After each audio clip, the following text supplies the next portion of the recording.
Carl was a watchmaker. He was in his 40s and single. His parents lived in London. He lived by the sea in the southwest of England. He lived alone in a small house on a quiet street in Penzance. Carl was a tall, thin man, but he was very strong. He had his own workshop. He fixed watches. He made his own high-quality watches. He often did other jobs as well. Carl worked very long hours. He usually worked late. His workshop was near Eastern Green Beach. At the end of the day, he often went to the beach to stretch his legs. One night, Carl met an old friend on his walk. Her name was Susan. "Carl, how are you?" she said. "Hi, Susan. What are you doing here? I'm walking just like you," Susan laughed. "I see. Well, let's walk together then." Carl and Susan walked for a long time. They talked about many things. They talked about their jobs and their families. They talked about everything in general. As they walked, Susan asked, "How's your job? Are you working a lot?" "Yes, I have a lot of work. I'm very happy." "Good for you, Carl." Susan was a security guard. She watched the boats near the beach. She told Carl she liked her job. She saw many interesting things on the beach. In fact, he had found something just today. Carl began, "Susan, I was actually hoping to see you." "Really?" replied Carl. "Yes, I've found something, and I don't know what to do with it." "What have you found, Susan?" Susan took out a watch. It looked very old. It was very good quality. "Can you tell me what kind of watch this is?" she asked. "Let me have a look," Carl said. Carl took the watch in his hand. He looked at it closely. "I have no idea what kind it is," he said at last. Susan was surprised. "Don't you know anything about it?" "Well, I know it's a watch." "But it's very old. I'm just not sure." He paused and looked at her. "Do you have to go to work right now, Susan?" "No, I'm finished for the day." "Let's go to my workshop. I have some books that might help us." Carl and Susan went to Carl's workshop. The workshop was very old. Inside the workshop, there were many tools and watches. It was all part of Carl's job. Susan had never been to the workshop. She thought it was very interesting. "Wow," she said. "There's a lot of stuff in here. Yes, I have a lot of work. I like what I do." "That's good, Carl." Carl told Susan to follow him. She put down the watch and walked into another room. There were a lot of books. They were very large and very old. It was impossible to read many of the names. "What are we doing here?" Susan asked. "We're looking for information," answered Carl. "Information about what?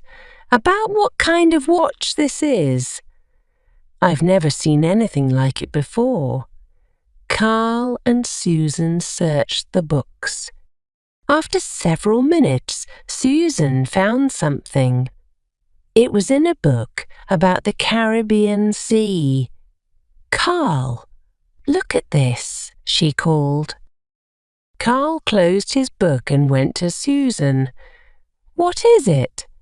"It's a picture of the watch. And it's in a book about pirates." Carl was very surprised. "It's a book about pirates. Why would a pirate book have a picture of the watch?" It didn't make sense. Susan explained. The name of the book is Caribbean Pirates. It's about England and fighting pirates in the Caribbean Sea. I still don't understand. What about the watch? Listen, said Susan. According to the book, there was a famous pirate. His name was Eric L. Kraken. He had a very particular type of watch. They say it had strange powers. Strange powers. What kind of strange powers? Asked Carl. People said that El Kraken could travel through time. Susan turned the page and continued. It says that the watch helped him time travel. Carl laughed and said, That's just a legend. A pirate who travels through time and with a watch? That can't be true. Carl laughed. Just then, there was a noise in the workshop. What was that? Asked Carl. I don't know, replied Susan. Let's go and see. The two friends went back into the workshop. They looked around. The watch was gone. Somebody has stolen the watch, Carl cried. See? That watch is special. It's not a normal watch, said Susan. Then Carl noticed something else. The door to the workshop was open. Suddenly, he heard footsteps outside. Somebody was running down the street. Carl looked at Susan and started to run. Let's go, he called back. Carl and Susan ran out of the workshop. They went towards the beach. When they reached it, Carl looked down. There were footprints in the sand. Very deep and large footprints, like those of a very stout man. Suddenly Susan stopped. She pointed to a large man in black. He was running down the beach. Look, Carl. There he is, she shouted. Carl ran after the man and shouted, Hey! Stop! Stop right now! The man ignored him and kept running. Again Carl demanded, Stop! Stop right now! The man continued to ignore Carl, so Carl ran even faster. At last he caught up with the man. Carl pushed him and they both fell over onto the sand. The man shouted loudly, You shall let me go. I have done nothing to you. This is my watch. Carl stood. He took a moment to look at the man. He was quite a character. His clothes were not modern. They were very old-fashioned. They were in a style worn hundreds of years ago. He also had a strange hairstyle. It was one from long ago. Carl and Susan watched the man. He slowly got up. He cleaned the sand from his clothes. He had the watch in his right hand. He looked at them suspiciously. What do you want? Why are you looking at me like that? He demanded. The stout man spoke with a very unusual accent. His English sounded very strange. Carl looked at him and said, You stole my watch. You came into my workshop and took it.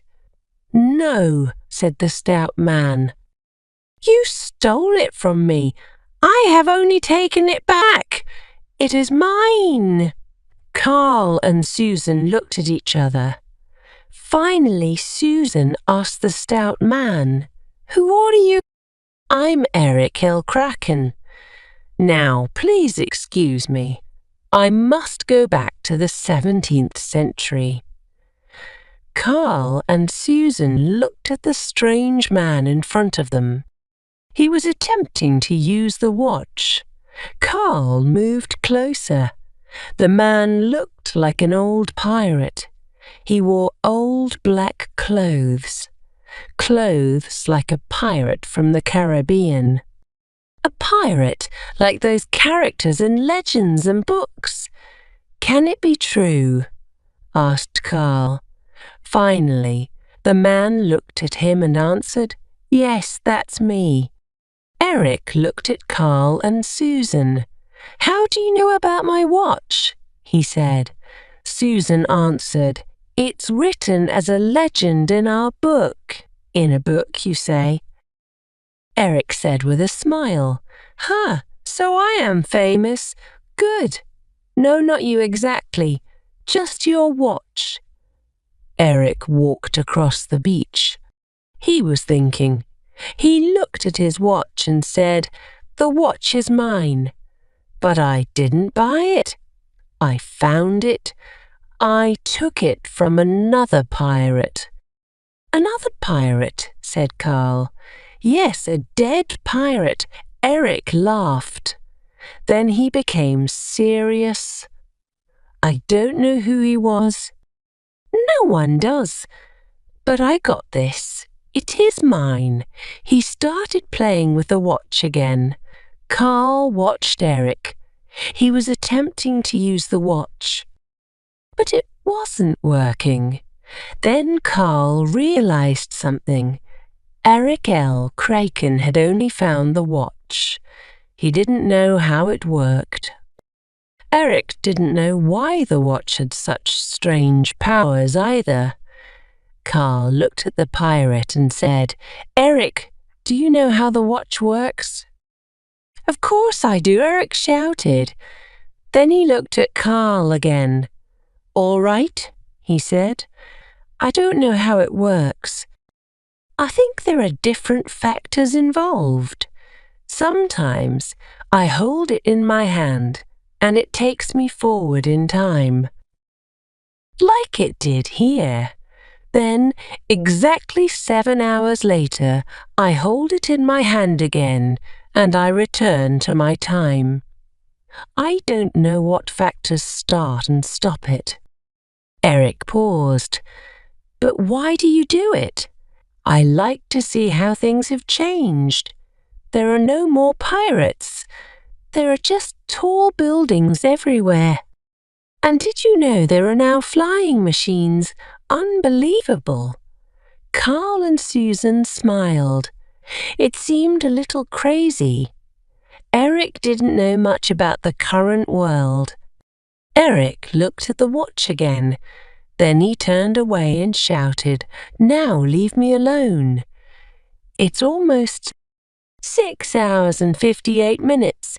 Soon I can return to my time and place, and I can't be late. Carl and Susan looked at each other. What do you think, Susan? Asked Carl quietly. What are you asking? Do you want to go to the 17th century Caribbean? Susan thought. Come on, it will be fun, said Carl. Don't pressure me. Susan thought a moment more. Finally, she said, Okay, let's go. Carl and Susan approached Eric L. Kraken and said, We want to go with you. No, said Eric. What do you mean no? Demanded Carl. I mean no, said Eric. He simply looked at Carl. But we want to see how things have changed too. We know the modern world. We want to see how things were, like you want to see how things will be. Suddenly, Eric got a strange look in his eyes. It was like he had an idea. Oh, wait. You know the modern world, he paused. Okay, you come with me.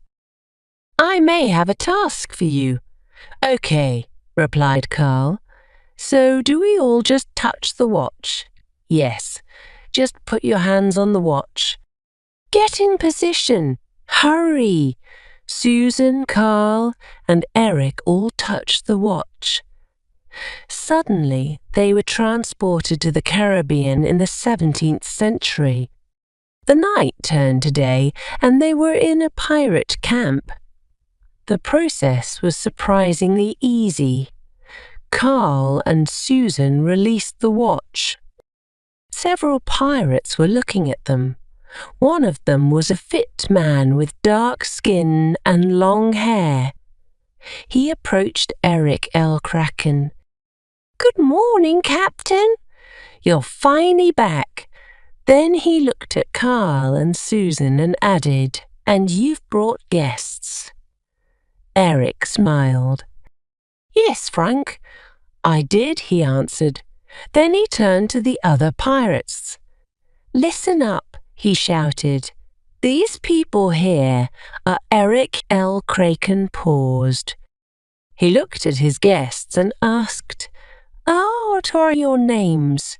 "Carl and Susan," they answered. "That's right, men. These people are Carl and Susan." The pirates didn't pay much attention. Crazy things had often occurred due to the watch. "Yes, Carl and Susan," Eric continued with a strange smile. "And they're going to help us.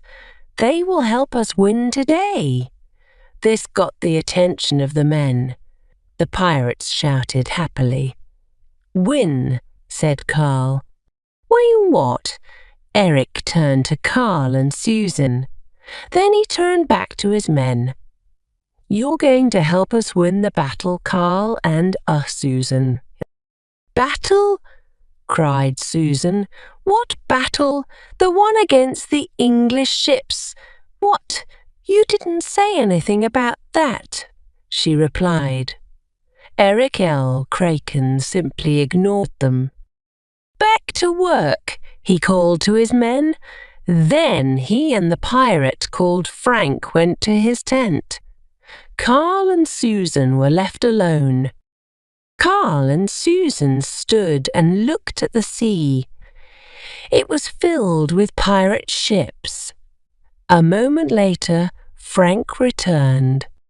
"I'm sorry," he said. "What?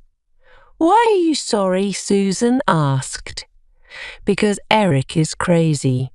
Susan and Carl looked at each other. "Crazy?" asked Carl. "Crazy?" Frank paused and looked at them completely.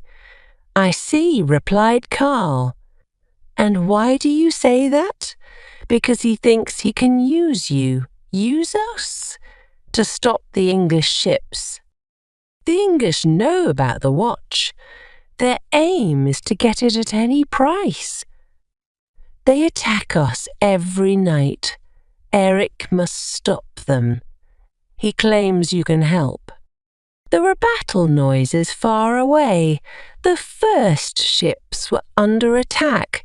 The English were coming. "How does Kraken want us to help?" asked Carl. "He claims you two know what will happen. You live in the future?" No. We don't know what's going to happen. We don't know anything about this battle. We only know about the watch. And even that's just a legend." Frank looked down. "Eric will be disappointed. He will do anything to keep that watch. If you can't help him, he won't need you any more." He gave them a serious look. Things might get ugly. Susan and Carl looked at each other in fear. What can we do?" asked Susan. "You have to steal the watch," explained Frank. "If the captain doesn't have the watch, there won't be a fight." "Okay, when?" "This afternoon there'll be an important battle. Captain L. Kraken is going to bring a lot of ships to the fight. You must take the watch from him. Then go back to your time and never return." Frank returned to Eric's tent. Carl and Susan sat on the beach. "What can we do?" "I'm just a watchmaker." "You're a security guard," said Carl. "How can we steal from a pirate?" Carl and Susan looked. They counted 10 pirate ships. See?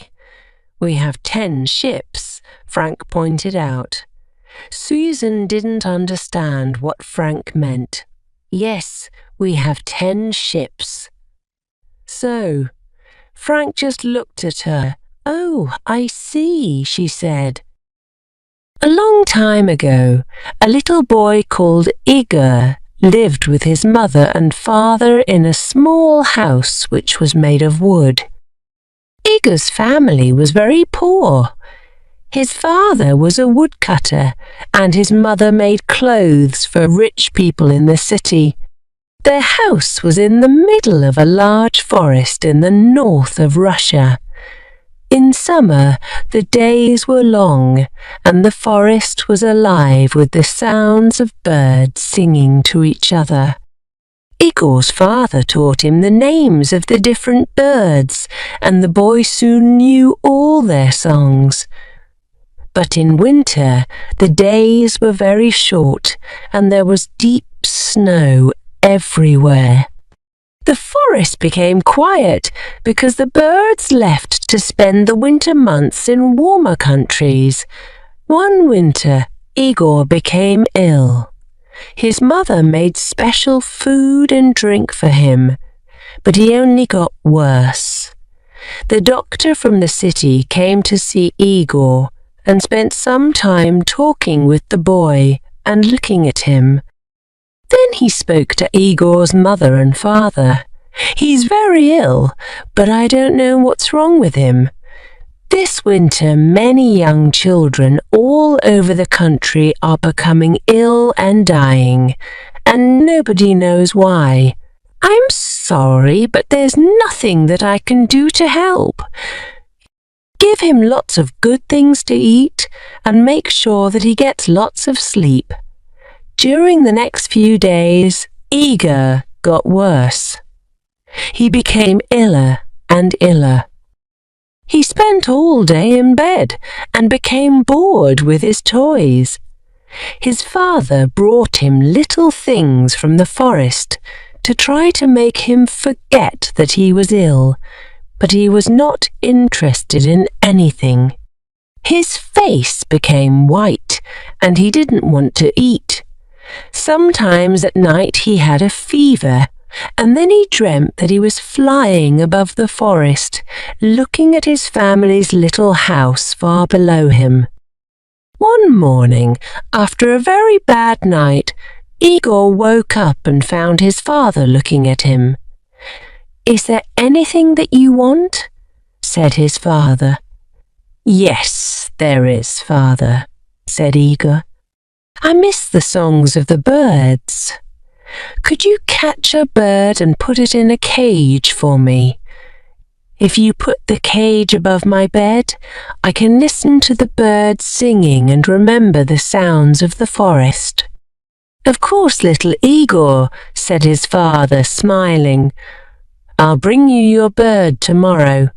But he knew that, now it was winter, there were no birds in the forest.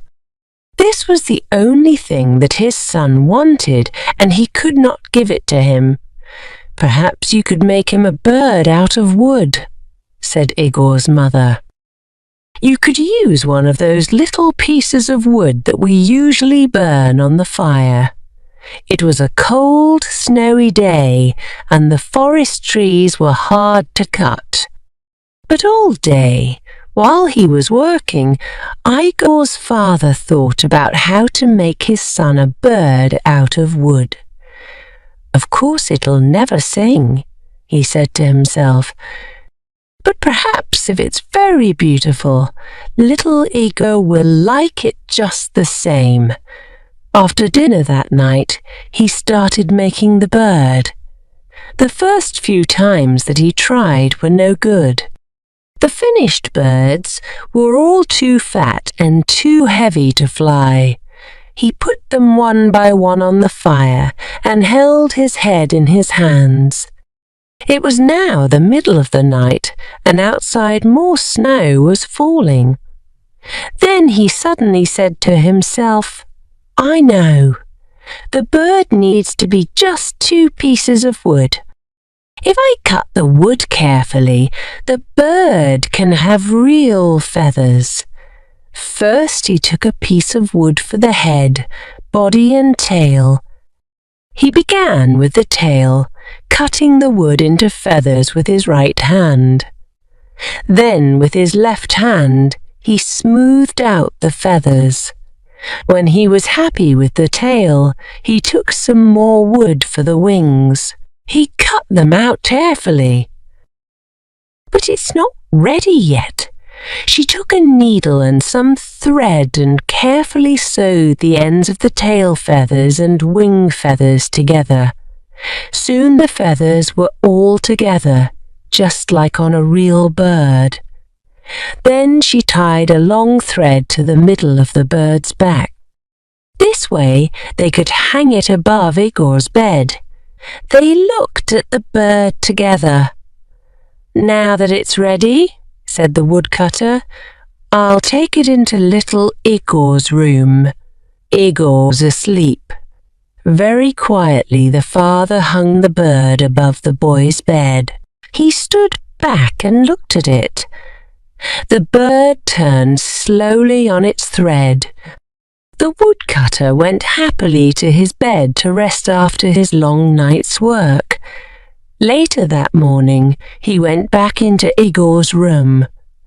The bird was turning slowly above Igor's head. His son was watching the bird carefully. There was a light in his eyes for the first time in many weeks. "It's beautiful, father." "Thank you, but I've never seen a bird like it before in the forest." "What's it called?" "That's a good question. I'll find out and tell you later."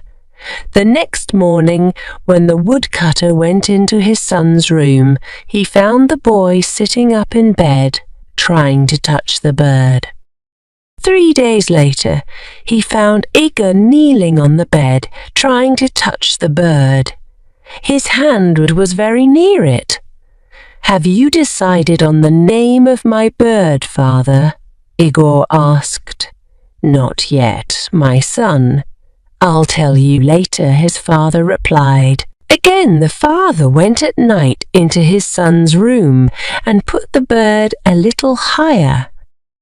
5 days later, Igor was standing on the bed and nearly touching the bird. "Father, help me. I want to make it go round," he said. "Go on trying." "It's not as high as you think," replied his father. "And when will you tell me its name?" "Very soon, my son," replied the father. 7 days later, Igor's father was cutting wood when he heard strange sounds coming from the house. He ran quickly to his son's bedroom. Igor was jumping up and down on his bed, laughing. Above his head the bird was going round very fast. "Look, father, I touched the bird," shouted Igor happily. "Now, please tell me, what's its name?" "It's called the bird of happiness," his father replied. And his mother, standing at the door, smiled to see her young son so full of life once more.